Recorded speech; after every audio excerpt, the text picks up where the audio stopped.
परत नव्याने सुरुवात करायची आपल्याला. पुन्हा नव्याने सुरुवात करू. अरे ठीक आहे हो, मगाशी त्या वृक्षाचं जसं उदाहरण दिलं तसंच आणखीन एक उदाहरण आहे. झाडं बघितल्यानंतर हा निसर्गाचा नियम आहे की पानगळ होतेच, पण नवीन पालवी फुटते. आज पुन्हा नवीन पालवी माझ्या शिवसेनेवर फुटलेली आहे. आणि काही वेळेला पानगळ होणं हे गरजेचं असतं. अनेकदा मी म्हटलेले की सडलेली पानं ही झडलीच पाहिजेत. सडलेली पानं जोपर्यंत झडत नाहीत तोपर्यंत नवीन कोंब फुटत नाहीत.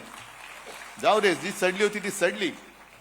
आणि ती सडलेली पानं जर कोणी त्यांच्या झाडाला लावून त्यांना जर का ती वाढ वाटत असेल तर वाटू दे त्यांना, पण ती पानं सडलेत आणि ती झडलेत, ती टिकणार नाहीत तुमच्याकडे, कारण त्याच्यामध्ये जीव नाहीये. तुम्ही आज तुमचं काहीतरी चिकटवून त्याला फेविकॉल सारखं चिकटवलं असाल, पण त्या पानामध्ये जीव राहिलेला नाही. विकलेली गेलेली पानं आहेत, ती तुम्हाला झाडाला तरारी देऊ शकणार नाहीये.